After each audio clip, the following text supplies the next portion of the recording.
So people tend to think that making offerings to graves in a cemetery is weird, but in reality, it's one of the oldest spiritual practices that exist anywhere in the world. Come with me and let me take you on a little journey through my graveyard and show you exactly what some of those offerings mean, why people made them, and why you should still make them, especially for your ancestors or people you care about. Keep in mind that the dead were not feared in folk traditions. In fact, they were revered. People still came to honor them no matter how long it had been since they had passed away. But Hollywood has done a fantastic job of making us afraid of the dead because horror movies sell tickets, and we all do love to be scared, don't we? For thousands of years across multiple cultures all over the world, people have been bringing gifts to the dead, not because they were worshiping them, but because they believed that the relationship with the person doesn't end just because the body does. And honestly, we still do it now. We leave flowers, we leave gifts, we leave toys, we leave stuffed animals, we leave whiskey. We sit and we talk to the dead. We talk to our grandparents. We talk to those we care about. We talk to those that we loved because we believe that they can still hear us. And that, my friends, is ancestor work. It's not fear. It's not anything that Hollywood wants to put on it. It's literally ancestor work. But do you know why we leave what we leave? Why we offer what we offer to those who have departed? Flowers have always been the biggest one. And if you guys go out to any cemetery, any graveyard, you're going to see flowers. Lilies are associated with death, rebirth, and the soul moving on. And there's a lot of lilies out here in the graveyard. Rosemary was planted for remembrance because people believed memory itself had a spiritual power, and it does. Ivy represented an eternal connection. How many of you guys had parents or grandparents that have ivy all over their house? So what about other offerings? Bread, milk, honey, alcohol, tobacco, things like that. What about those things? Where did those things come from? And why do we still feel the need to take those things out to the graves, out to the cemetery, out to the people that we miss?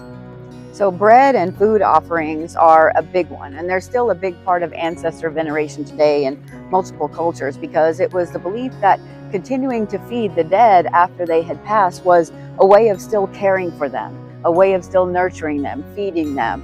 And I mean, who doesn't love a good meal? Milk was considered something that was pure and nurturing, especially for young children. Honey represented sweetness and preserving someone's memory. Salt represented protection and asking for protection. So what about alcohol? Because almost everywhere you go, you see offerings of alcohol. So why would we leave alcohol? Well, alcohol offerings show up everywhere, actually. Depending on the region, it could be whiskey, rum, vodka, handmade things, moonshine. And people would leave a drink because sharing a cup was a sign of friendship, camaraderie, fellowship, belonging, happiness. I got a little choked up with that one. In fact, if you guys have ever been to a military base or a military spot that honors those that have fallen, you're going to see a lot of small pints, or you're going to see cans, etc., just for those friends that have been lost. Tobacco is another huge one in many traditions, and tobacco was something that I was taught to leave at any sacred place and when you were just out honoring those who are gone. Tobacco is viewed as sacred, especially in any type of indigenous culture, and it's viewed as sacred throughout multiple different traditions, including witchcraft, paganism, all the fun things. It's also a major offering in all types of mountain magic, folk traditions, etc. here in the United States, especially in Ozark magic, Rocky Mountain magic, and good old Appalachian magic. So what about candles? People used to leave candles in the graveyard, but now we leave solar lights. Any type of light in a graveyard was left to help spirits find their way, to guide them back home or guide them where they need to go.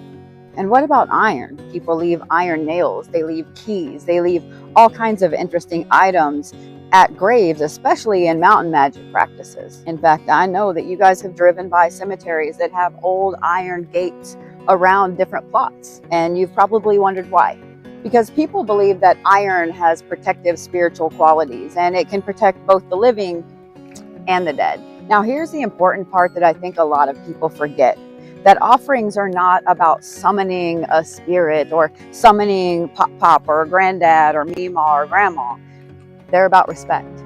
All of that stuff about leaving an offering to summon someone is just modern horror movie shit. The vast majority of the time, offerings are about respect, gratitude, love, grief. They're also about protection and the bond between generations of people. Most people fear being forgotten more than they fear death itself. And there's nothing more powerful than standing in front of a grave of someone that you know and leaving an offering just to reconnect to them, to help you, because you miss them, because you love them, because you need them here. It's a way of reconnecting. And there's also nothing more powerful than standing in front of a grave of someone that you will never ever meet or never ever know, and knowing that they aren't forgotten. I would want somebody to do that for my people and for me, however many hundreds of years down the road. And I'm sure y'all would want to do that for other people and want people to do that for you. So the next time you're out at a cemetery, the next time you're out at a graveyard, leave an offering. Even if it's someone that you will never know, you'll never meet, you'll never know their family or know their history, but just not being forgotten and making sure that they know that you appreciate everything that they did in their life is a huge key, not only to ancestor veneration, but to just being a good human. That's also how you get a good reputation in the afterlife.